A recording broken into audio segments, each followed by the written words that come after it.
louvor tem que ter consciência de que quando ele vai ministrar, o preparo para a ministração não é diretamente ou exatamente no púlpito.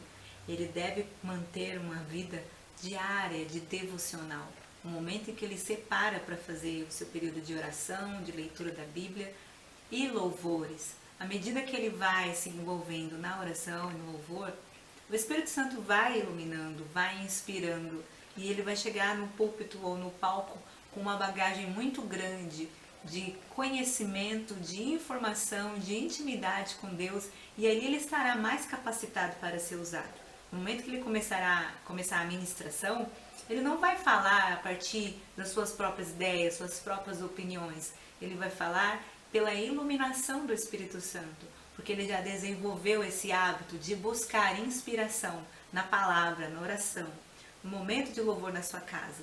Então, estar em cima de um palco é refletir aquilo que ele é, fora do palco. E isso vai fazer toda a diferença na liderança e na condução do louvor. A igreja vai perceber que ela está sendo conduzida por uma pessoa que tem seriedade no que está fazendo. O que acontece de modo geral é que muitos artistas e cantores gospels acabam usando o microfone para desabafar, para colocar as suas opiniões acima daquilo que é a autoridade da palavra de Deus. Por isso, o período de ministração do louvor, ele não começa no palco, ele começa em casa, um momento que a pessoa se dedica para buscar e conhecer mais a Deus e ter mais intimidade com Ele. Assim, nós evitaremos o que o profeta Isaías falou: este povo se aproxima de mim, e com a sua boca e com os seus lábios me honra, mas o seu coração está longe de mim. Quantos ministros de louvor a gente ouve e a gente conhece e são como tábuas rasas, são totalmente vazios de Deus. Lamentavelmente, é possível até que eles estejam ali recebendo um espírito maligno, que ele esteja apenas se apresentando, atuando, mas não sendo realmente uma pessoa conduzida por Deus no púlpito.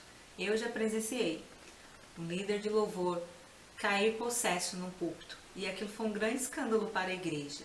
Portanto, é preciso que nós levemos muito a sério esse trabalho de liderar a música na igreja. Assim como Davi levou muito a sério, os regentes, os líderes de grupo, os líderes de banda precisam trabalhar nos seus liderados a questão da espiritualidade do grupo, porque são estes os responsáveis de conduzir o louvor dentro da igreja.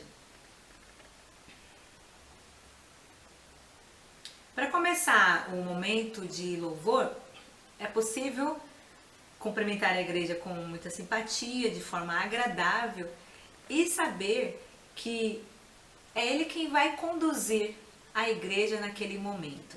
Então ele começa chegando antes na igreja, estabelecendo um período de oração, um período de comunhão, de cumprimentar as pessoas. E depois então convoca a igreja para orar. Nessa primeira oração ele pode ler um versículo da Bíblia, o grupo pode apenas tocar um fundo musical bem suave e ele lê um versículo que esteja relacionado à questão do louvor e da adoração. Depois da primeira leitura, faz-se uma oração e depois convida a igreja para um momento de reflexão.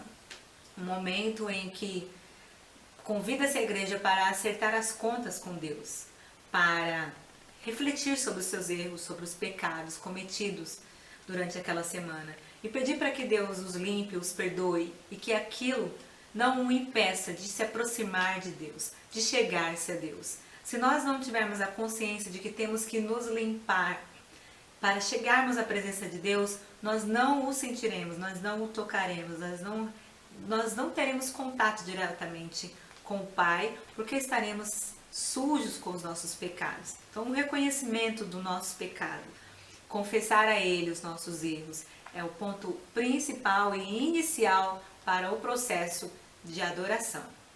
É preciso ter em mente que cada igreja tem um seu estilo próprio de adoração. Não existe um padrão. Se você espera que aqui a gente apresente um único jeito de adorar, isso é uma questão cultural e não faremos isso. Cada denominação estabelece ao longo de sua história estilos específicos para adorar. Alguns vão escolher músicas mais dançantes, outros vão escolher músicas mais introspectivas, outros vão escolher músicas de mais de tomada de posição, de faça, seja, pentecostais, neopentecostais, worship, estilos não vão faltar. O que deve se colocar em mente é qual é a concepção de louvor para esta denominação. Outros vão até utilizar apenas o cantor cristão, estilos mais clássicos. Você vai ver a presença de determinados instrumentos em uma denominação e não em outras. Alguns utilizam muito o pandeiro, corinhos pentecostais, outras apenas instrumentos de corda. Então tudo tem relação com a cultura da igreja, com a história da igreja. E aí é preciso ter essa facilidade, essa comunicação com o pastor, sempre falando com ele. Qual que é o perfil de adoração desta igreja? O que é permitido? Quais são os estilos permitidos aqui? Qual é o entendimento acerca do que seja a adoração congregacional? Quais são os louvores considerados adequados para se cantar de forma coletiva? Será que vale mesmo colocar músicas de estilos pentecostais, muito acelerada, cuja respiração é mais curta e força mais, levando-se em consideração se todas as pessoas ali da igreja têm condição diafragmática e até a idade para cantar determinados estilos de músicas? Então, você já deve ter visto corais de mulheres, por exemplo, que tem mulheres de terceira idade tentando cantar músicas da Cassiane, Lauriette. Então, são detalhes que às vezes pode passar batido, mas se o líder de louvor está atento à cultura da igreja, ao perfil da igreja, inclusive em relação à idade mesmo cronológica, e ele não pode impor o seu gosto sobre a igreja, ele tem que considerar qual é o perfil da igreja e sempre combinar uma temporada, né? Então, assim, as 20 próximas músicas para este semestre, para este trimestre, apresentam para o pastor, para que ele faça a análise da letra, para ver se há coerência bíblica, tenha um período para ensinar a igreja, para que a igreja se acostume com aquela nova melodia. E assim, você vai trabalhando a letra da música, trazendo uma explicação, não impondo a sua vontade, né? Então, a liderança deve ser uma liderança muito democrática e estar submissa à autoridade do pastor da igreja. Por quê? Porque cada igreja é uma combinação de vários fatores. Primeiro, a visão do pastor, em relação ao que seja louvor, a costumes em relação ligados à música, a tradição da denominação. É uma tradição mais histórica, se ela tem uma tradição neopentecostal, se ela vem de quais são os seus fundamentos, quais são as suas posições, de uma visão reformada ou não, a idade das pessoas na igreja, a própria liberdade que se dá ao trabalho do Espírito Santo, a ação do Espírito Santo no culto, o que é permitido, quais são os excessos que devem ser podados, e quanto eu estou ministrando louvor, eu tenho uma liberdade para falar aquilo que vem no meu coração? Quanto tempo eu posso fazer isso? Se eu receber de Deus uma palavra profética, eu profiro aqui do púlpito, eu me dirijo à pessoa a quem eu devo falar?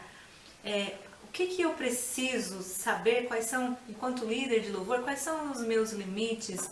Quais são as minhas possibilidades? Veja que esta é uma pergunta que deve ser frequentemente trabalhada, em particular, numa conversa com o líder da igreja. É comum ver o líder de grupo de louvor ter uma certa arrogância, uma certa altivez pelo fato de que ele entende de música e o pastor talvez não entenda, pelo fato de que ele conhece de estilos musicais, ele sabe dividir as vozes, os naipes das vozes e o pastor não saiba. O pastor fica dependente daquela pessoa talentosa e passa a tratá-la com muitos excessos e cuidados, porque os músicos costumam ser uma classe especial dentro da igreja, uma categoria muito sensível que não pode ouvir e nem falar aquilo que o pastor precisa falar e corrigir, porque por qualquer motivo ela debanda. É preciso que nós tenhamos essa maturidade de, como músicos, como líderes de louvor, entendemos que somos ali instrumentos nas mãos de Deus. E à medida que nos colocamos como servo, porque você já viu que a palavra adoração significa servir, à medida que fazemos isso, entendermos que estamos ali para sermos corrigidos, orientados e pastoreados. Então, o músico, o líder de louvor, ele deve ser submisso e humilde. A sua vontade não deve prevalecer, o seu querer, a sua opinião, embora muitas das vezes distinga da maioria, ela deve estar sujeita à liderança do pastor. Assim, construindo-se um caráter humilde e manso, é possível Deus operar na tua vida e fazer de você um grande instrumento. À medida que você vai conquistando esse caráter, esse perfil moldado por Cristo, você vai perceber como o Espírito Santo opera, mesmo em situações que contradizem o teu querer, mas ele opera porque a sua vontade passa a ser soberana. Então são grandes lições para a gente aprender quando nós estamos liderando, não apenas para nós mesmos querendo massagear o nosso ego, mas olhando para a igreja. Qual é o perfil desta igreja? Qual é a necessidade dela? Também um olhar é necessário ter para os visitantes, para os novos convertidos. Eles não estão acostumados com o seu vocabulário crentez, com as almas, o manto, sei lá que outras expressões a gente costuma ouvir, o varão. Então são terminologias muito específicas das pessoas evangélicas. São termos que só dizem respeito a nós. Então quem chega não sabe o que é manto, não sabe o que é varão, unção. Então é preciso ter a tranquilidade e a confiança para estar sempre explicando, sempre introduzindo essas pessoas de uma maneira tranquila. Olha, agora nós vamos cantar, fazer um cantar aqui em pé. Este louvor vai durar mais ou menos, esse período vai durar uns 15, 20 minutos, mas você pode ficar à vontade se você desejar sentar-se. As músicas vão passar aqui no telão, fique à vontade para acompanhar ou não, mas você, da maneira que você desejar, estar participando conosco neste culto, sinta-se à vontade. Então é por isso que a gente precisa ter esse olhar, esse entendimento de quem está chegando precisa entender o que está acontecendo. Precisamos abrir mão da concepção de que aqui na igreja todo mundo já sabe como é que é, não precisa nem pedir para o povo ficar em pé. Precisa sim, as pessoas elas precisam ser guiadas. E este é o papel de quem está na liderança do louvor. Então, esses aspectos sendo considerados, sendo tratados, fica muito mais fácil do louvor fluir na igreja. Há uma comunicação, né, em mesmo nível, há uma harmonia dentro da igreja. A igreja percebe que o louvor está muito casado com o momento da palavra, que tanto o líder de louvor como o pastor estão ligados numa comunhão muito, muito boa. As pessoas estão sempre fazendo leitura da gente, observando o nosso jeito. E isso é muito importante nós pensarmos. A mesma coisa em relação à dança na igreja, em relação a quanto tempo ministrar, a profecia, tudo são situações que devem ser tratadas e entendidas a partir da cultura da igreja. Também é bom considerar que quando a gente vai introduzir a música num culto público, é diferente de introduzir a música numa gincana, num encontro com crianças, num estudo bíblico, numa maratona bíblica, num chá com mulheres. Cada momento tem a sua especificidade e aí é preciso saber que estilos musicais introduzir, o que pode, o que não pode, certo? O líder de louvor, então, é o responsável.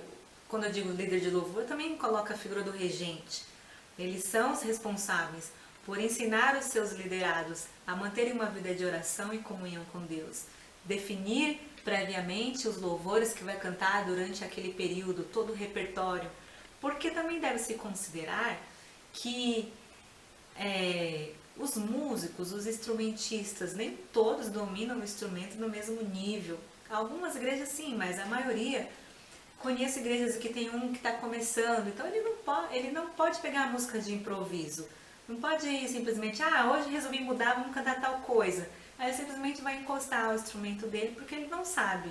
Ele não teve o tempo necessário para executar aquela música. Há essa questão da diversidade na igreja é que o líder tem que estar observando. Certo? Uma outra dica é o cântico espontâneo na igreja, que foi introduzido pela Igreja Batista da Lagoinha. Os cânticos espontâneos, no início teve um boom muito grande. Então muita gente começava a imitar na Paula Valadão, até no respirar, no gritinho, no olhar. E isso foi uma coisa que foi introduzindo.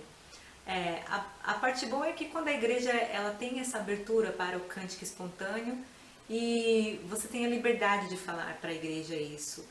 Os irmãos estão tocando, você tem a liberdade agora de falar com Deus com as suas próprias palavras, de cantar com essa melodia que está sendo tocada. Tenha liberdade para dizer a Deus aquilo que está no seu coração, tenha liberdade para levantar as mãos, para se ajoelhar, para se prostrar. Deixe o Espírito Santo conduzir a tua adoração. Se a igreja tiver esse espaço, ele sempre terá que ser explicado, sempre terá que ser ensinado e fundamentado na palavra de Deus. Uma equipe que pensa na igreja como um todo, é uma equipe de louvor que está ali com aquela função de servir a Deus, conduzindo toda a igreja para um momento de adoração. E essa equipe, ela tem que ter qualidades bem específicas. Ela tem que ter qualidade musical, qualidade social e qualidade espiritual. Musical nós já dissemos que não é possível pessoas desafinadas, com dificuldades de entrar no tom, no ritmo, do tempo, da música, liderar trabalhos com louvor. Então esses conhecimentos básicos a gente consegue fazendo cursinhos rápidos de teoria musical. Qualidade social é todo esse olhar que eu acabei de mencionar, olhando a igreja como um todo e não trazer o grupo de louvor para massagear o teu ego, para fazer as coisas do jeito que você quer. E terceira, qualidade espiritual, também já falamos, buscar a Deus em oração, em louvor e leitura da palavra.